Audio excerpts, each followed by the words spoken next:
Hello and good morning dear students and welcome to BYJU'S Exam Prep IAS.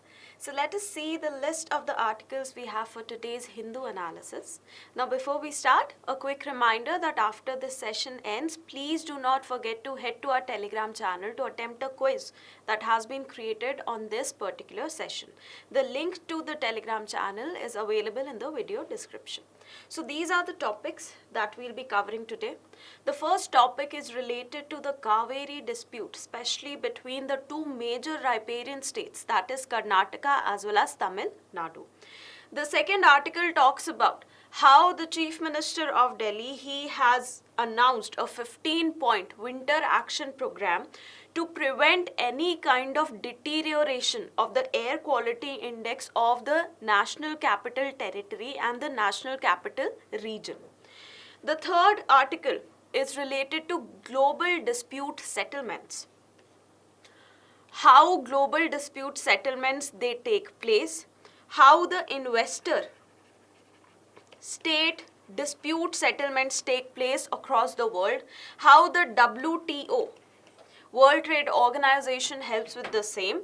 We'll take a look at that, what are the various shortcomings in this system that we have right now. In the prelims white section, the first article is regarding the SASTRA Ramanujan prize. You know, Ramanujan was a very brilliant mathematician of India. So a prize in memory of this brilliant mathematician is given by SASTRA every year. Now this time the recipient will be Ruixiang Zhang, who is a professor teaching at the UC Berkeley in USA. The second article is about the electoral bonds. What are the electoral bonds? They are going to go to sale from October 4th. What are the various tranches in which they are sold? Are there any provisions with the central government to announce the sale of electoral bond even when those 4 tranches they have been over? The last article is about the social bonds. Now, NABARD has announced that it will list the social bonds on Bombay Stock Exchange. What are the social bonds? What are the various types of social bonds? The first social bond of the world, all that will be covered in this article. So let us start with our first one. Now the dispute between Karnataka and Tamil Nadu regarding the Cauvery water, it has been an old one. Now recently it was reignited. Why? Because the Cauvery Water Management Authority, which has the responsibility for implementation of the entire decision of the dispute tribunal, it on Friday, it upheld the decision that was taken earlier. That was actually the point of contention. The decision was taken by the Cauvery Water Regulation Committee. This was taken at its meeting on September 26th. Now, according to this decision, Karnataka, the state of Karnataka, has to release 3,000 cubic feet per second of water to Tamil Nadu till October 15th. Now, this was a big bone of contention, and this led to a lot of protest in the state of Karnataka, where yesterday, on 29th September, a Karnataka Bandh was announced by many of the various committees and groups in the state. Now, a little bit background about the Cauvery River. See, the Cauvery River, it originates in the state of Karnataka at a place known as Tal Cauvery.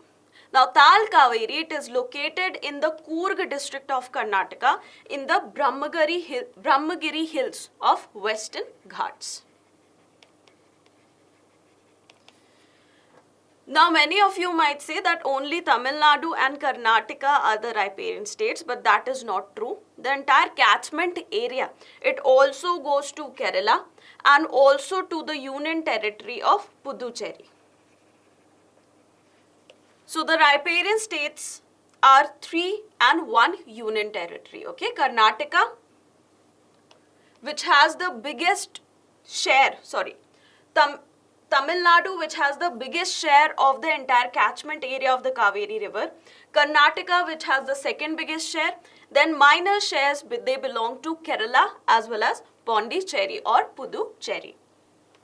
Now the total length of this river is 800 kilometers, out of which majority of it lies in the state of Tamil Nadu. Also, a border portion between the states of Karnataka and Tamil Nadu is made by this river. You can see it over here.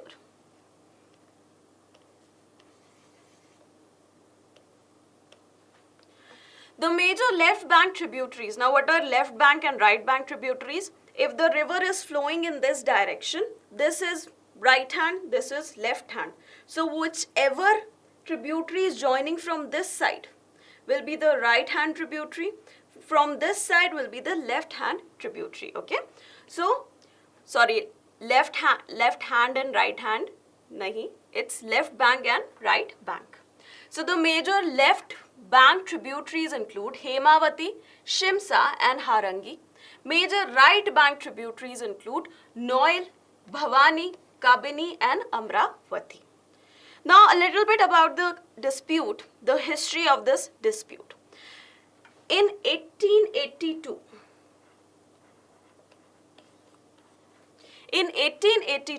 the British government, it signed an agreement with the state of Mysore and the Madras Presidency. So this was a tripartite agreement between the British government, the Mysore state as well as the Presidency of Madras to divide the water of the Cauvery river between the two states. Okay, so this dispute is a very long dispute, a very old dispute going back to pre-independence time.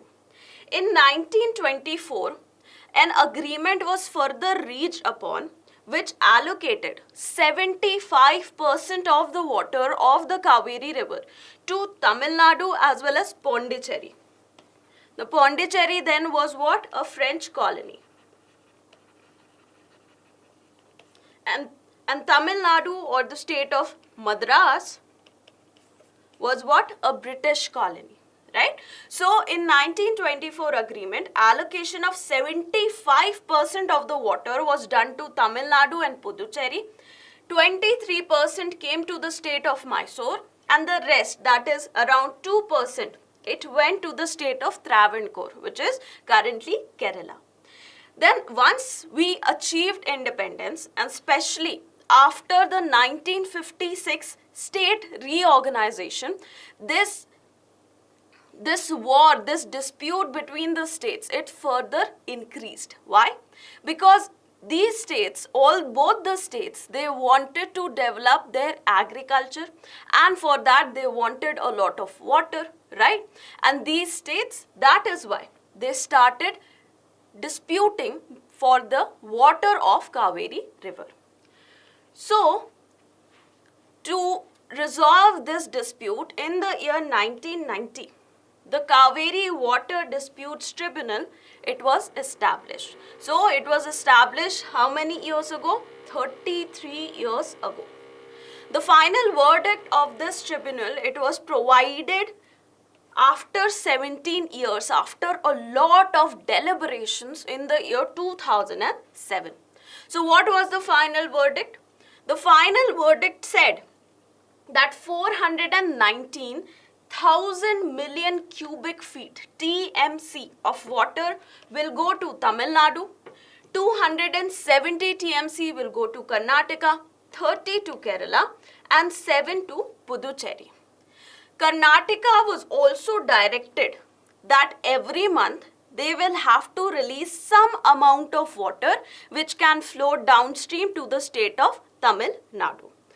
However, Karnataka was not happy with this decision, the state of Karnataka, and they filed an appeal. So in the year 2018, a Supreme Court judgment, it came about. According to this judgment, there was a reduction in the share of Tamil Nadu. There was also a reduction in the amount of water that Karnataka has to release annually. It also asked the central government to establish Cauvery Water Management Authority and the Cauvery Water Regulation Committee for implementation of this decision. The committee will be mainly responsible for the implementation, and the work of the committee will be overseen by this authority. Okay, so this is the entire history. Now, currently, why the problem is increasing? See, according to some people in Karnataka itself, some people that I have talked to, they say that whichever year there will be an excess, a surplus rainfall, there would not be any dispute between the states. But whenever there is a deficit in rainfall, the dispute is bound to occur. So what happened this year is that this was an El Nino year, right? Now IMD, Indian Meteorological Department, said that El Nino would not impact the average rainfall on India this year because of the Indian Ocean dipole. However, it did impact the way in which rainfall occurred in various parts of India. For example, in the catchment area region, in the upper catchment area region of Cauvery, there was a deficit of 27% of rainfall until 15th September.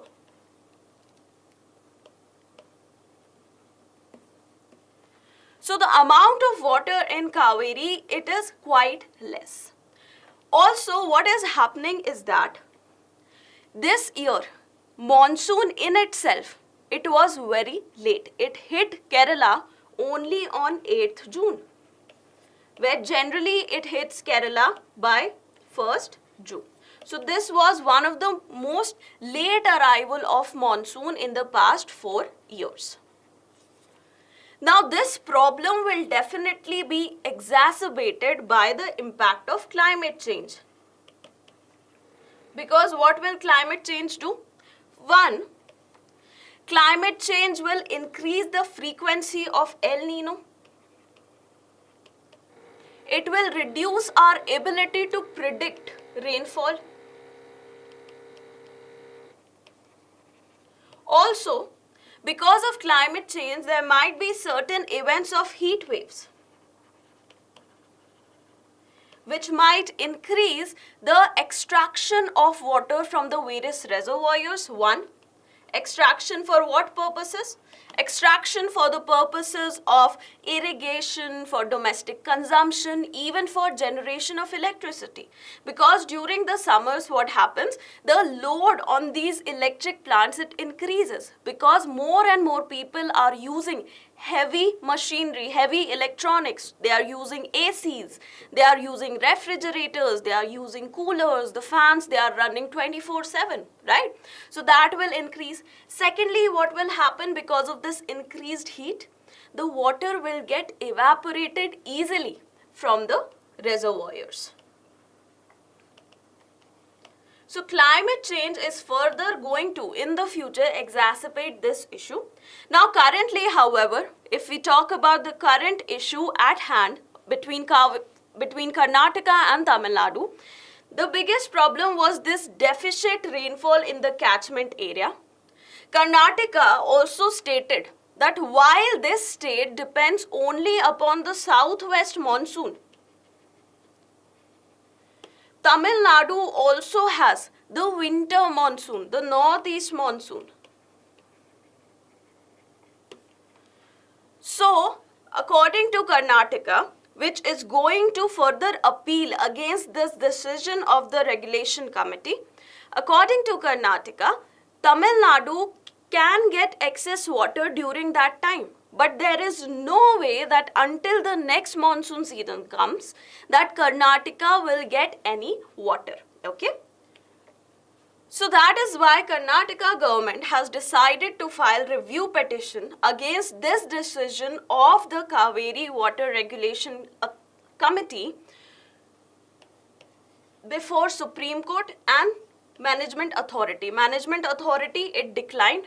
It said that whatever the committee has said is correct. So it is now going to what? To Supreme Court for against this decision in order to increase its access to the waters of the Cauvery River. So this is about this first topic. In this first topic, what all we read about?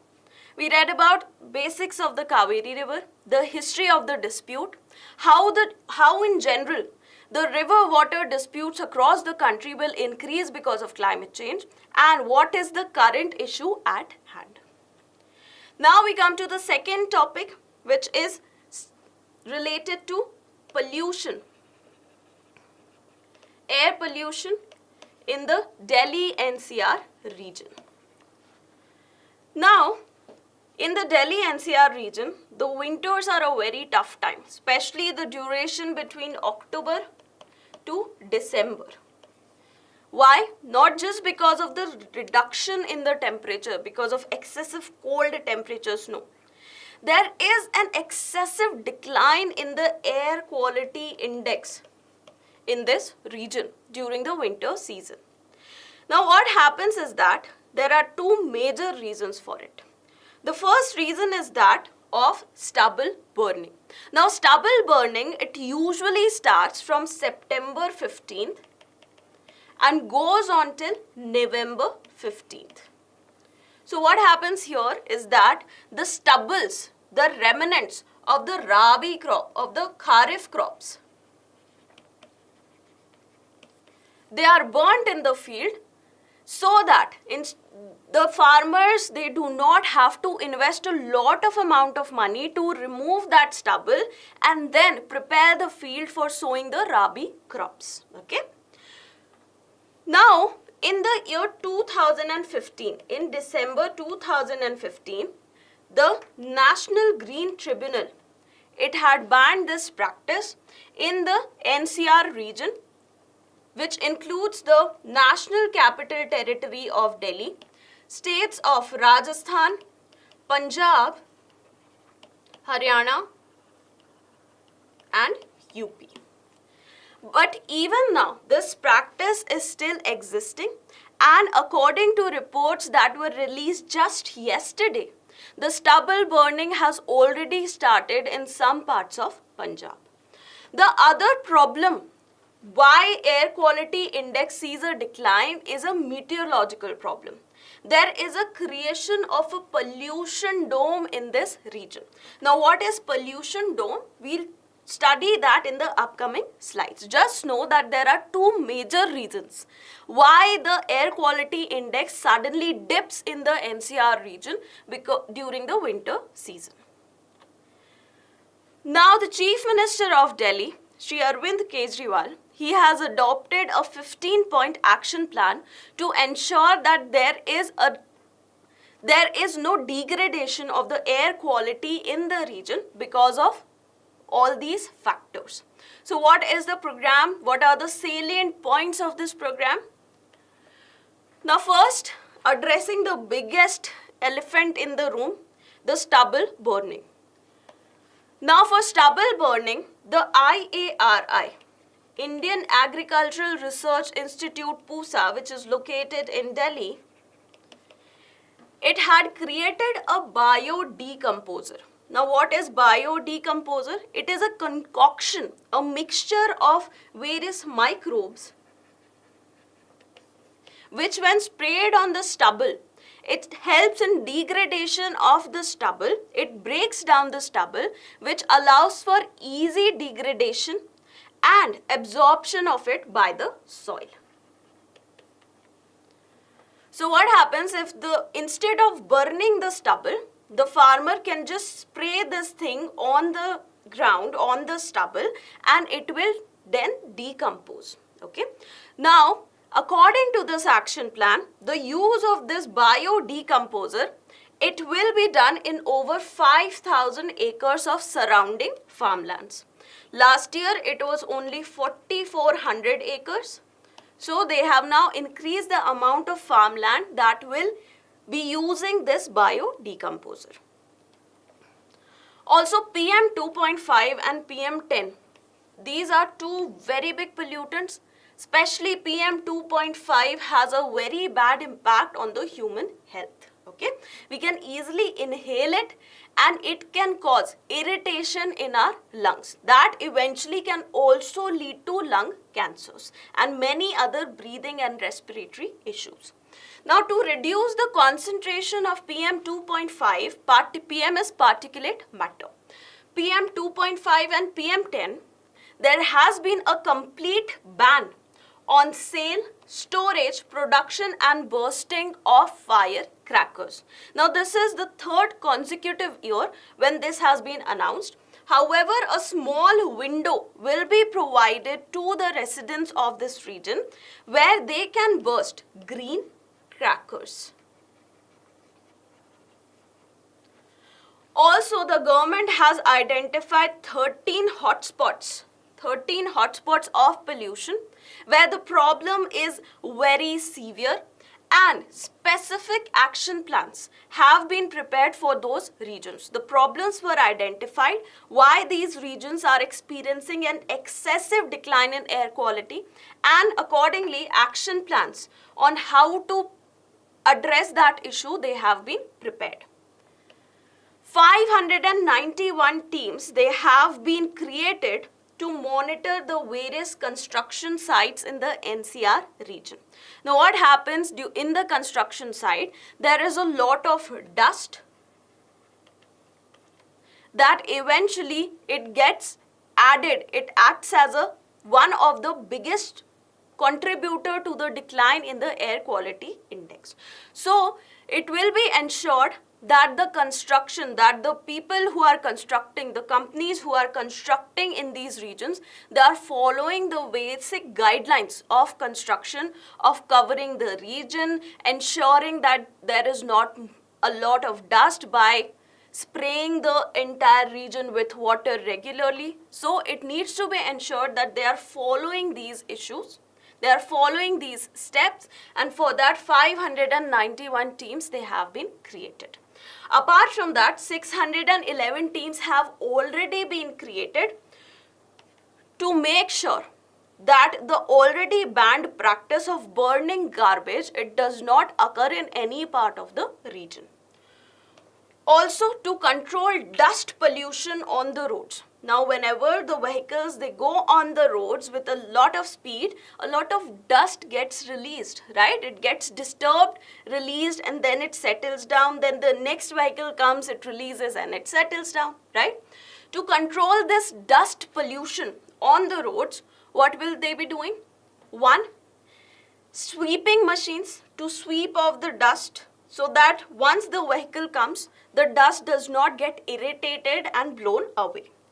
530 water sprinkling machines. Now, when water is sprinkled over the dust particles, their weight increases and they settle down on the ground. They do not blow away. And 258 anti-smog guns to ensure that the smog levels are not high. They will be deployed in the region during the winter season. Now, whenever we talk about pollution in the Delhi NCR region, we cannot ignore this very important plan, the GRAP, Graded Response Action Plan. Now, Graded Response Action Plan, it is a set of emergency measures. These are emergency measures. They are not in place the entire time. They are emergency measures that kick in only once the air quality of the region, it bypasses a certain threshold. If it goes beyond a threshold, suddenly these GRAP will kick in and the government of the region will have to ensure that everyone is following these rules under this plan. Now, this was approved by the Supreme Court in the year 2016 and it was finally notified in the year 2017. Now, what was the agency which was responsible for implementation of these? It was EPCA, Environmental Pollution Prevention and Control Authority. So, until 2020, EPCA was the implementing agency. However, later on, EPCA was dissolved, and in 2021, since 2021, this is now being implemented by Commission for Air Quality Management. So whose data is being used by CAQM in ensuring that the air quality is under control? The data is from the forecast of the IMD, that is the Indian Meteorological Department, and IITM, Indian Institute of Tropical Meteorology. The index that is used to determine whether the air quality it is degrading or improving is the Air Quality Index released by CPCB, Central Pollution Control Board. Now here are the 4 stages. We won't go into much depth because these illustrations, they are very cleanly made, very easy to comprehend. I'll just state that there are 4 stages of graded response action plan.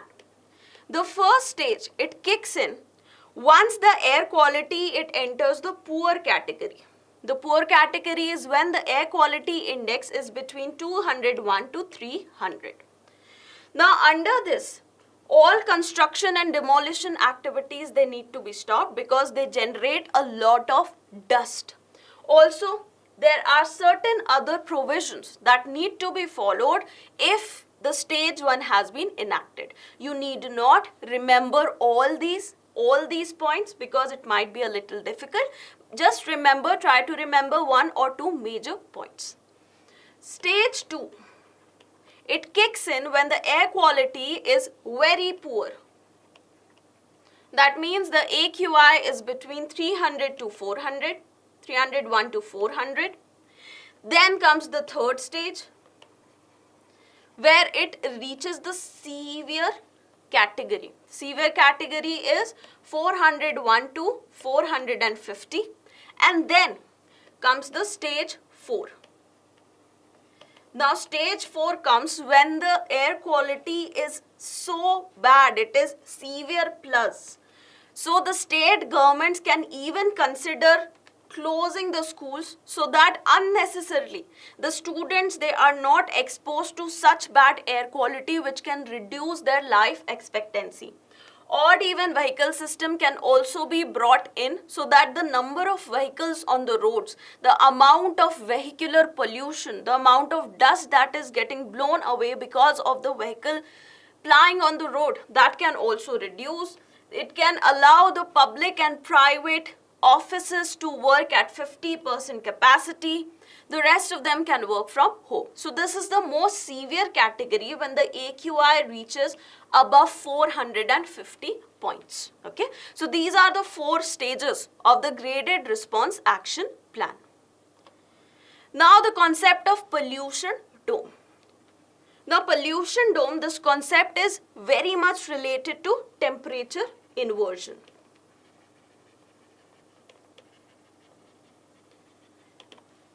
Now usually what happens, as we move away from the ground,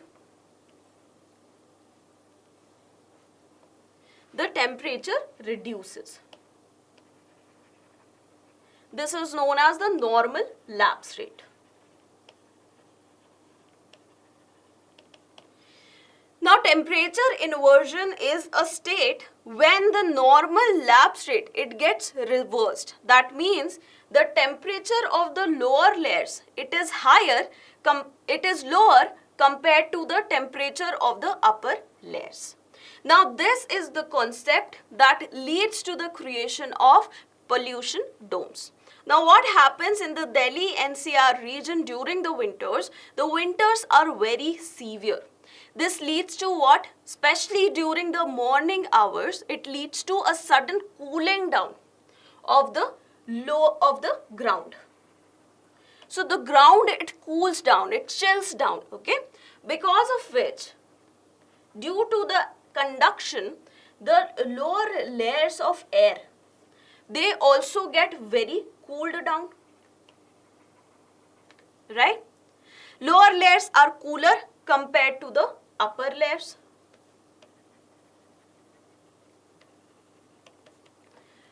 So usually what happens, the warmer air, it rises while the cooler air, it subsides.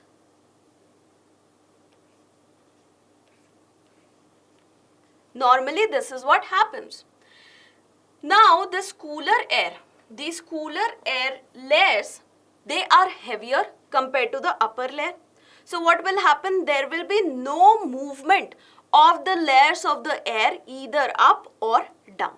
So there will be a very stable condition that will occur in that region.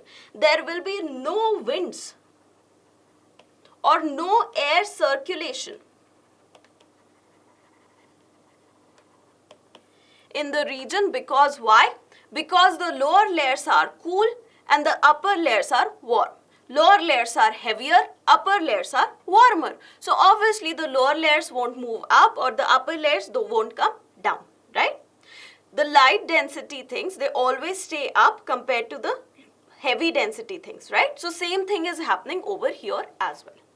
Now what happens is that in this region, there are a lot of industries, a lot of vehicles, they are plying on the roads, right? A lot of construction work is going on. So this is all releasing a lot of pollutants. Now a lot of pollutants are being released here, but there is no circulation of air in the region. No circulation means that the pollutants that are getting released, they are staying in that region.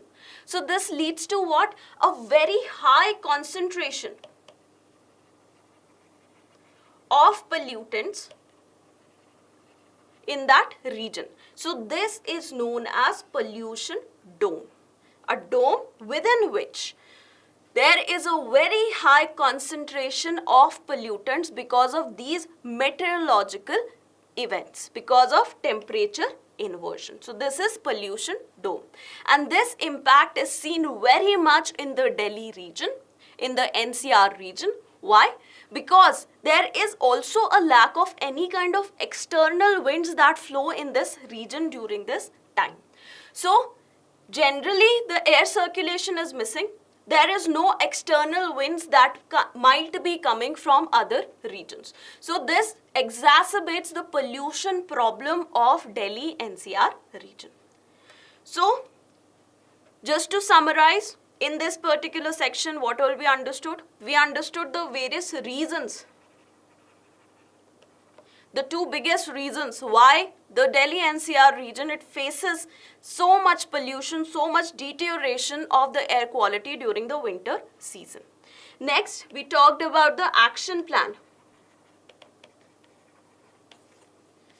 The 15-point action plan that has been released yesterday by the CM of Delhi. Then we talked about the graded response action plan, and finally we talked about the phenomena of pollution dome. Okay, so now with that we move to the next topic. Now this next topic, the context is that there exists a lot of trade relations between various countries. Okay, now up until the Second World War, this trade was mostly bilateral or regional in nature. Then came GATT, which eventually in the 1990s turned into the WTO. So before WTO, even after the deployment of GATT, because of the Cold War conditions, the trade in the world, it was not that multilateral. Okay. Later, with the coming in of World Trade Organization, the trade, it became truly multilateral. Every country had the freedom to trade with every other country that is a part of the World Trade Organization. Now, after that, especially since the 2008 economic crisis, the countries, they started to close down once again. The amount of disputes that were being posted in the World Trade Organization, they kept on increasing. However, the major problem came in 2019. So World Trade Organization has a very good dispute settlement board. Now, if any dispute exists between the various countries, it can be resolved by the actions of that settlement board. And if the losing party is not happy, there is an appellate board where it can appeal that decision. However, since 2019, there has not been an appellate board, because USA is blocking any attempts to appoint members to this appellate board. USA is saying the WTO appellate board, it is undertaking extrajudicial actions, and that is why USA does not support it. However, the problem is that because in WTO, all the decisions are taken by consensus, so even if one of the members, they decline for any decision, that decision cannot go forward. And that is why, because of actions of USA, this dispute settlement system, especially the appeal system of WTO, has not been functioning properly since 2019. Now the G20, the presidency was with India. So G20, it called for the reforms of the World Trade Organization to ensure that the dispute settlement system, it becomes functional by the year 2024. Now, World Trade Organization disputes, they are not the only disputes. Okay. Now, World Trade Organization, it was promoting what? Multilateral trade. However, after the economic crisis, many countries, they started establishing their own bilateral trade agreements. Okay, bilateral investment and trade agreements, right?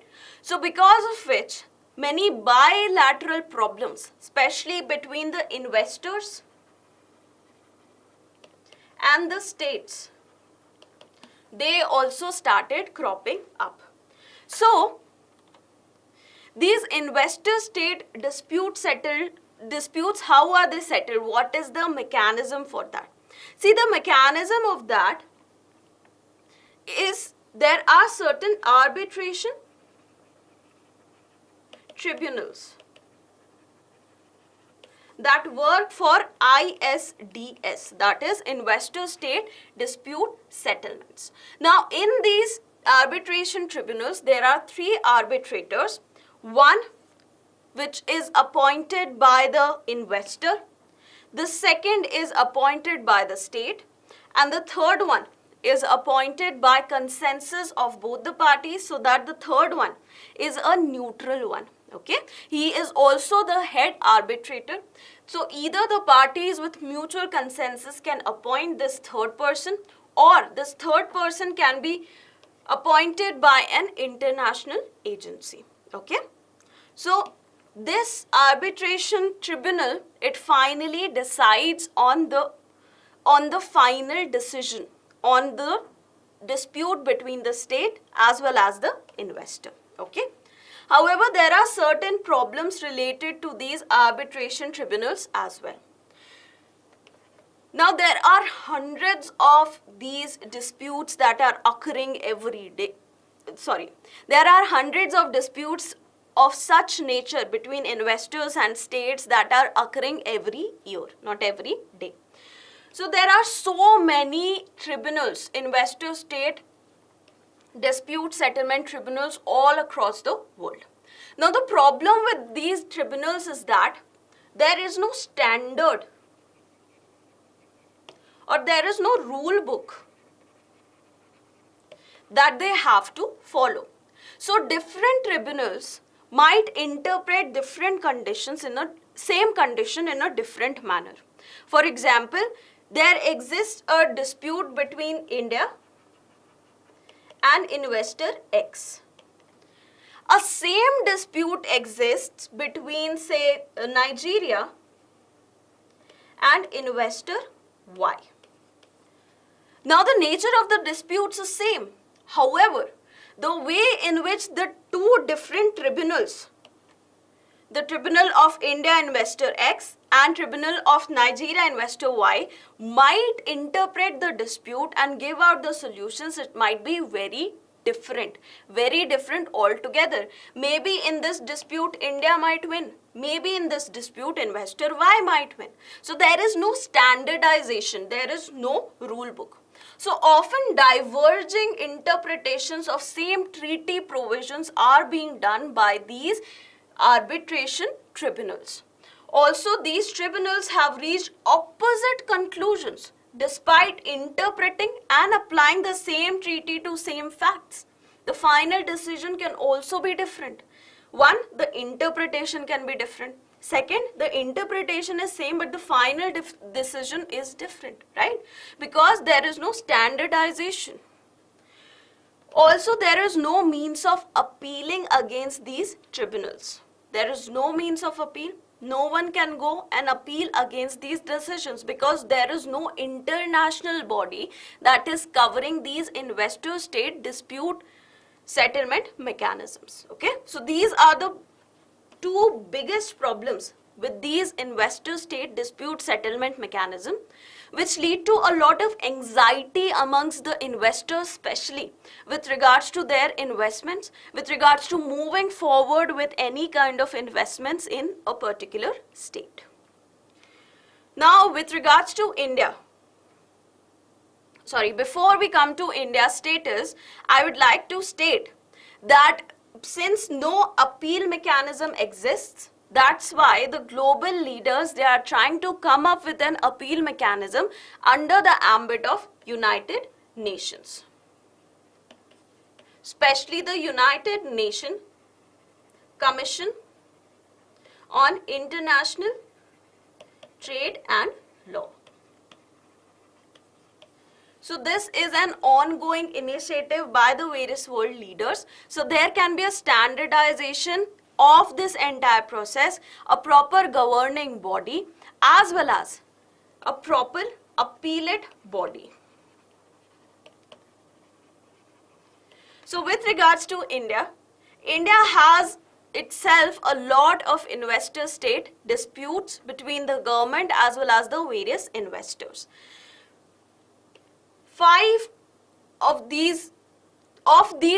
All the disputes, of 5 of them, the results have been given which have been adverse. Of 4 of them, the results have been in favor, and for the rest, the results are still pending.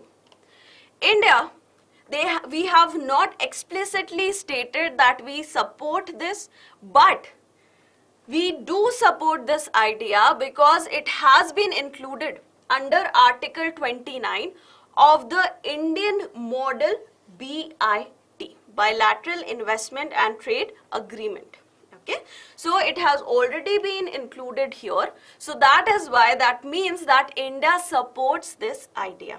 India also supports the reforms in the World Trade Organization, and it is against any kind of hegemonizing of the functioning of the World Trade Organization by any country. Now, in quick manner, we'll just state what is the dispute resolution procedure in World Trade Organization and where it is exactly stuck. See, for example, India has a dispute with, say, United Kingdom. Okay, this is the sample we are taking, India's dispute with United Kingdom. Now, India recognizes that yes, a dispute exists. So, at a national level, we will come to a consensus and start initializing. Within India, we'll start initializing the procedure. Then India, because we want to have the complaint lodged against UK, before that, we will request for consultation with UK. So, during this consultation process, members of Indian delegation and the United Kingdom delegation will sit together, talk on the issues, contentious issues, and try to come up with a solution. If that does not happen, if no settlement happens at this stage, no mutually agreed solution is decided upon, there will be a panel that will be established by the Dispute Settlement Board of the World Trade Organization. Now, this panel will be established. The panel will listen to both the sides. If there is no settlement, the panel will give a report. The panel will give a report of all the proceedings that took place, why a mutual agreed solution was not agreed upon. Now, if the complainant wins, there is no appeal. They will just go and enjoy the fruits of their labor. However, if they do not win, or if the person against whom the complaint has been made wants to appeal, they will go for appellate review. Now, this is the stage where the things are stuck now, because the appellate board, the election of the members of the appellate board, it has been kind of vetoed by United States of America. Okay, we have stated why they have done it. They think that they are undertaking some extrajudicial measures which is against the principles of WTO. However, they are not also providing any kind of constructive solution for this problem. So many countries, they have said that instead of going with the consensus manner of coming to a decision, instead of all the countries agreeing and then coming to a decision, in this particular case, WTO should now resort to voting. But this would antagonize USA, and USA is a big trade partner with many of the countries, so we do not know what will be the consequence of this move. Okay, so in this particular topic, summarizing it, we studied about the WTO dispute resolution system, how it has come to us still because of the actions of USA. We talked about investor-state dispute settlement, what it is, how it has been included in most of the bilateral investment and trade agreements between various countries. We talked about what are the problems associated with it, and how we are trying to come up with a solution by the action of Electoral. We talked about India's status as well. And then we talked about the dispute resolution procedure of the World Trade Organization. Now we come to the prelims bites section. Here the first article is about the SASTRA Ramanujan Prize. Now, SASTRA Ramanujan Prize, it is given by the SASTRA University, which is located in Thanjavur, also known earlier, which was known as Tanjore. It is located in Thanjavur in the state of Tamil Nadu. Now, this award, it started back in the year 2005, 18 years ago, to honor the mathematicians that are working in the fields that are influenced by S. Ramanujan. Now, this year, Mr. Zhang, Mr. Ruixiang, he is supposed to receive this award. Now, currently, he is a professor at University of California, Berkeley.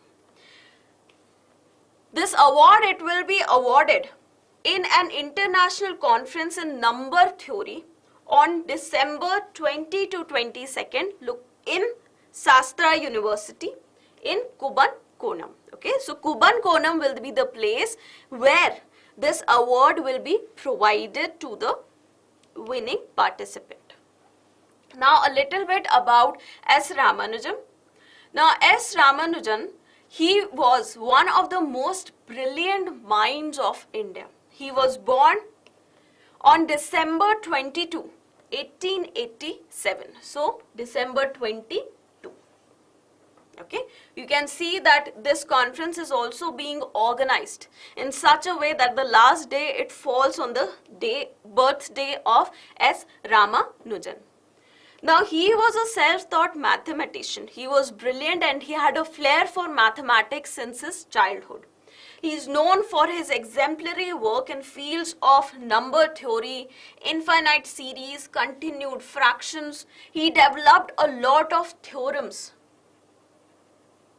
and many formulas which are even used up until today in both maths as well as physics. In the year 1914, he was invited and eventually he collaborated with a brilliant British mathematician, and for which he went to Cambridge, Mr. G. Hardy. He collaborated with him and he developed the Ramanujan-Hardy theorem. Now this theorem, you don't need to go into depth of it, just know that it is related to partition of integers. He was also elected as a fellow of the prestigious Royal Society in the year 1980. Now, Royal Society is the oldest scientific society in the world and it was established in the year 1660. So, being a part of it was a very prestigious thing.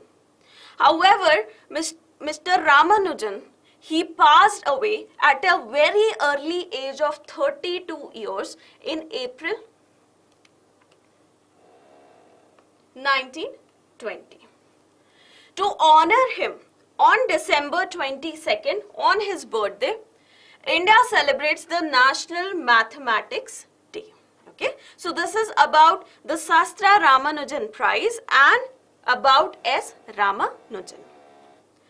The second article is about the electoral bonds. Now, electoral bonds, they are to go on sale from October 4th. Now, what are electoral bonds? When were they introduced? Are there any special powers with the central government with regards to release of the electoral bonds? Now, these were introduced in order to reduce the infusion of black money in Indian politics. So, they were introduced with the Finance Bill of 2017.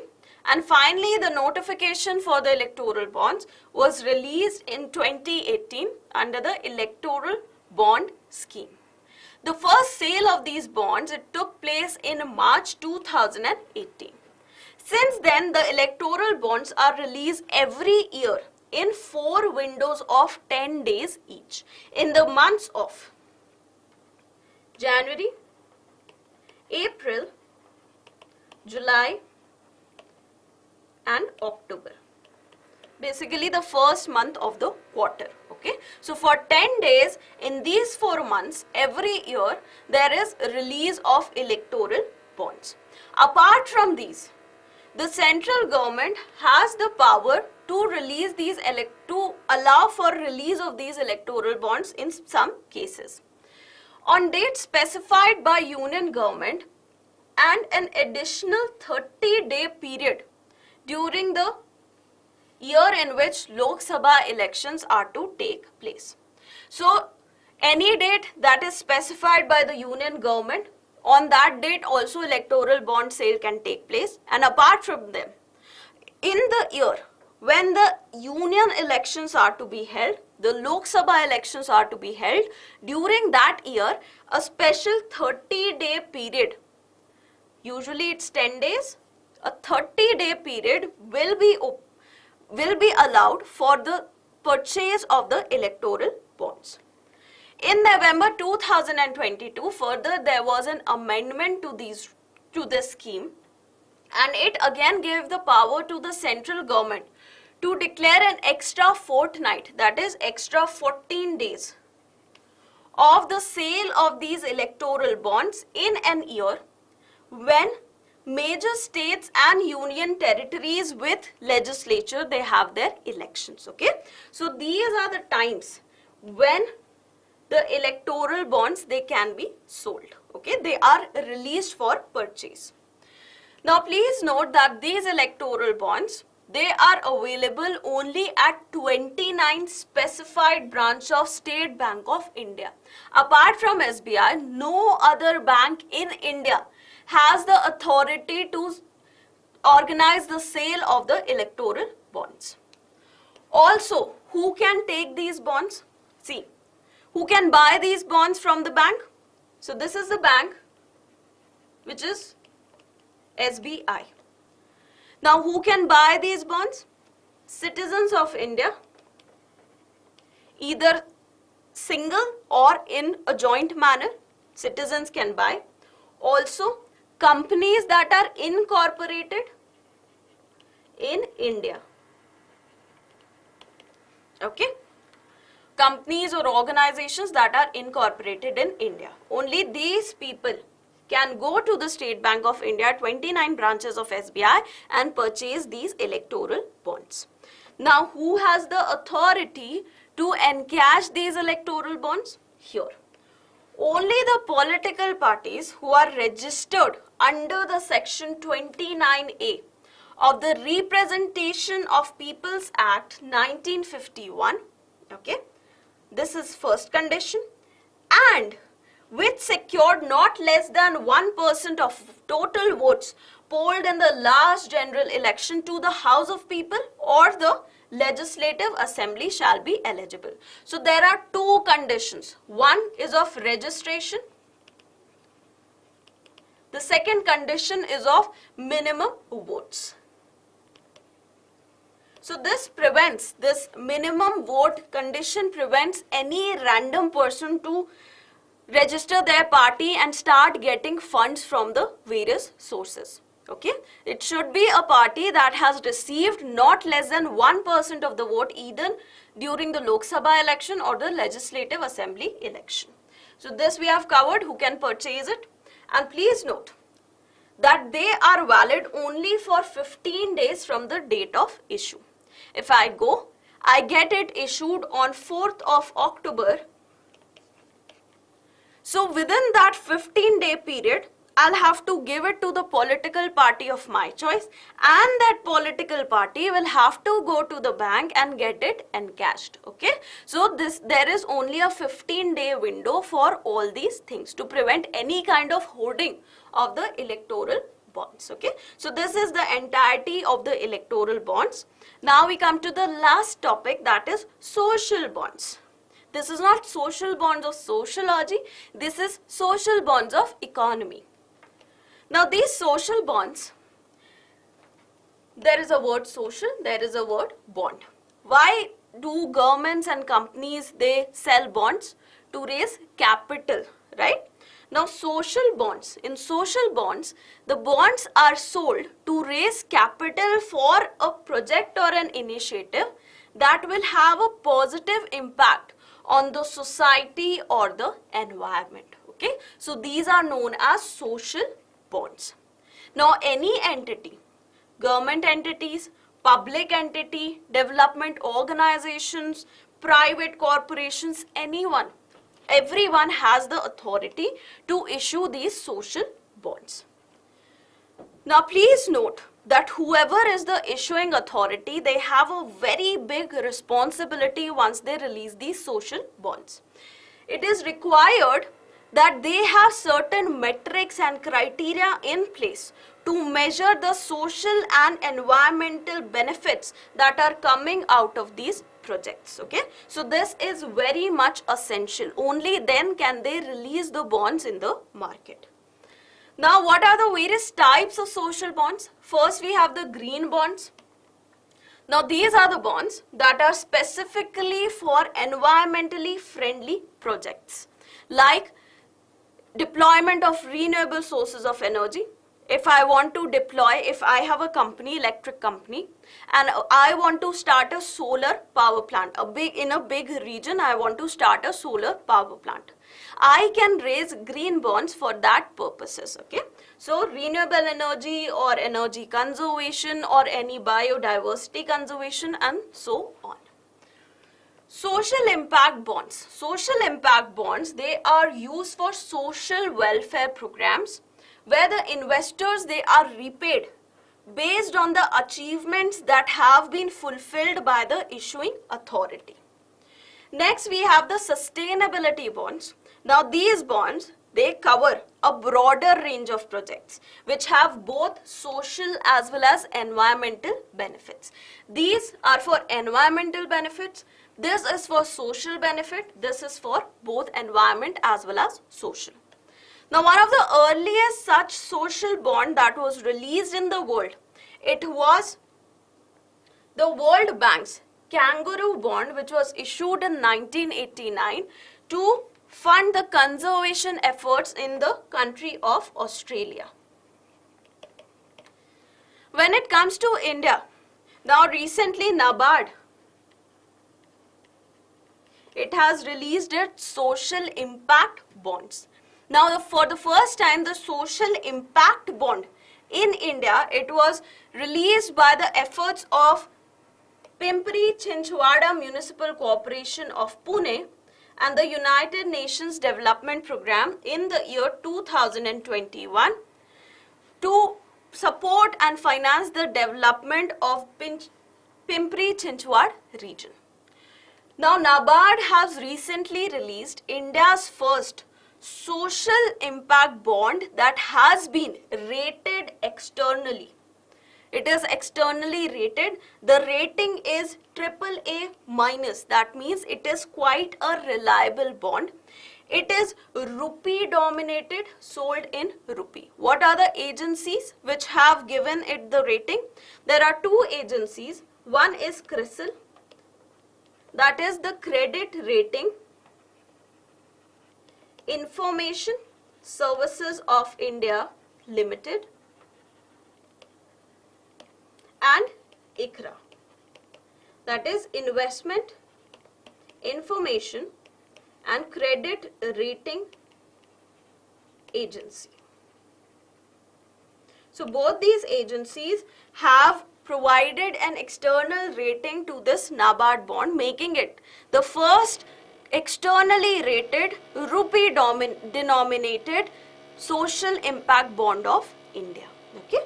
So with that we come to an end. So just a quick recap of the prelims bites section.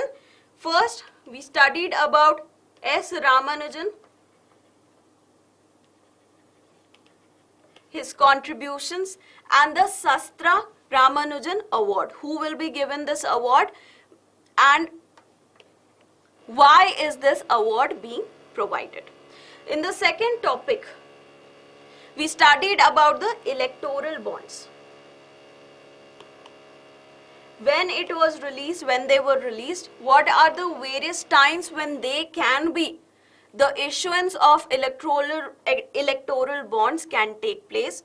How only SBI, 29 branches only of SBI have the authority to release these bonds. Who can buy, who can receive, and what is the validity. Then we talked about the social bonds. What are these social bonds? How a proper metric of measurement of achievement is required by any agency if they want to release these social bonds. Then the types of social bonds: green bonds, sustainability bonds, social impact bonds, and which was the first social bond? How India started its social impact bonds. Okay. So now we come to the mains practice question. The first question is, not just Cauvery, but even other river water disputes will get exacerbated due to climate change. Elaborate. In the introduction, you need to mention how whenever there is a deficit of water, the river disputes, they increase, as we see right now in the Karnataka Tamil Nadu dispute, where 27% deficit was experienced in southwest monsoons in the state of Karnataka, especially in the catchment regions of Cauvery. Then you can start with how climate change can have a further impact on the availability of water, how the extraction will increase, how the evaporation will take place, right? Like that. The second question is, every winter, the National Capital Region of India experiences a degradation in air quality. What are the major reasons? What steps have been undertaken to address the same? So that has also been adequately discussed. The two major reasons is stubble burning as well as the pollution dome effect. Okay. So with that, we come to an end to today's session. I hope you were able to understand all the topics. So thank you very much and have a very good day ahead.